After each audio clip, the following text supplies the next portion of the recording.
And of course, Ndongo report mentions you as having illegally yes. gotten land. Where do we start? Ouko. Ouko. It's very interesting. When you look at that, all that allegation, you look at Sungu's report, yes. True. What they are saying is, this whole thing can be traced to Washington. What happens between Biwott and Ouko? All right, let's start from there. You know, we look at documents, we look at what people say, not what I'm thinking. No, this is the root cause. Sungu says so, and he is referring to True. Something went wrong there. What was the thing that went wrong? They now go further and say there was a private meeting between Ouko and the President of the United States of America. Yes. You have heard of these rumors. And therefore, the President of America said, you are the right person. And even now informed Moi, this is the future President of the country. Oh, God. Okay? So, the other ministers, and Biwott in particular, got very upset. Were you yourself in Washington? Were you in that meeting? I was in Washington. I wasn't in any meeting. I'm coming. I'm just giving you the allegations. Therefore, that tension now, and they quarreled. See, this is the allegation. So when I went to Sungu's, I went at Sungu's testimony commission. There's a parliamentary I arrived there. The first thing he's asking me, do you know that Biwott and Ouko fought and quarreled? I said, no. He said, are you the only one who didn't know? Now you tell me, if you are in a hotel of 8, 7, 10 floors, right? Somebody is in room, I don't know which one, you are somewhere else. If tomorrow they come for breakfast and you are eating together, how would you know that they have quarreled? First of all, leave that alone. Now, the reason is that the President of America met with Ouko, and somehow it goes to Moi, and it goes to Biwott, that this is the right person to lead Kenya. Okay? If the meeting was between the President and Ouko, how did the two know, Biwott and Moi? Leave that alone. But this is, I'm just telling you what I'm just telling you what Trun said. Moi doesn't know, he didn't, but I'm giving you what Trun said, what Sungu said. So, we have documentation. Somebody then, we wrote to the government of the United States. Was there a private meeting between the head of state, privately, and Ouko? And I think there is documentation. One of these days, I'll come here and say, here it is. They say there was no such meeting. What? So the whole edifice of the argument for the quarrel, if we are logical, doesn't hold water. Doesn't hold water. More than that, we can add as a icing the cake. Biwott and Ouko were in the same car for the duration of that trip. In the same car. Who can confirm it? We have it in writing from the ambassador who made the arrangement on the ground. We didn't have enough cars, we want to save money. So he put 2 ministers in one car. Who are the 2? Biwott and Ouko are in the same car.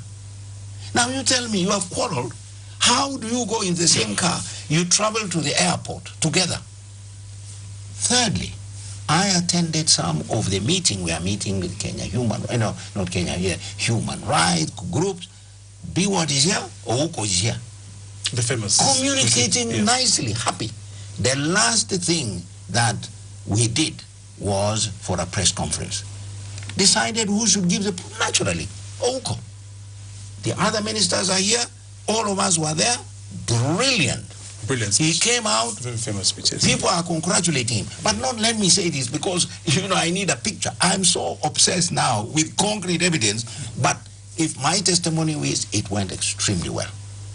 We traveled together, and the ambassador confirms. He was the one who took us. He saw all of us getting into that plane. I see. We're running out of time, Ambassador. I need you to very quickly say a couple of things. One, please talk about the issue of land. So, okay, I will. Perfect. Did you take advantage of the system and acquired land? Look, in a house, you threw somebody out of a house? I had a shock. Because I thought, Suddenly people told me, oh, do you know you are in Ndungu report? I said, man, goodness me. How? A land I bought in Kitale, Liabo, and a plot here. Lavington. So I wrote to the PS, Lance, nice letter, please kindly, can you tell me, maybe I didn't know, did I grab, did I acquire it illegally? I get a beautiful letter. Detail, such date, you wrote to, according to the law, to, I don't know whether it was a minister, I have all the documentation. You wrote to so-and-so, you are told there is this farm, these are the acreage, you accepted it, an evaluation was done, you pay the 10%, and then you got a loan, and in 1990 something, 8-10 years later, you cleared, but the title deed came such. Here are the documents. So I have all the documents, my letters, they allocated me that piece, not me only alone. I paid every cent like everybody else. In fact, mine was more expensive because of the development. They gave reasons why it should have been more expensive, why the acreage was a bit larger than the others. Can I ask, did they give you reasons as to why they were allocating you that land? Was it government land, or was it just, no, you were in the system? Government, there is a whole history. He wrote it. 1971, the government bought the land from the European. They continued farming. I think there were some landless people, they were settling there. Then the government subdivided the land. I didn't subdivide. Subdivided. And the one in Lavington? And what they say... The one in Lavington? Was that... no, let me finish first, Liam. Subdivided, and different chunks, 20 acres, 30 acres, 50 acres, 100 acres, to any Kenyan. To any Kenyan. So I applied, and I was allocated. I paid the full price. I didn't even visit that farm before I got it, because I was in London. I didn't call so-and-so to say, please. No, I simply said, and I didn't have any land, by the way. Legally, I didn't own any land anywhere. When I applied for that land, I was landless. We need to wind up, Ambassador. With all these things that have happened, with your colleagues, using your words, not having to look at facts, and yes.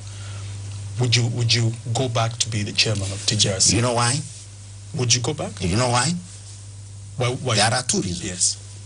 One, the mandate and the objective says, let us promote. We are promoting truth, justice, reconciliation, healing, peace for this nation.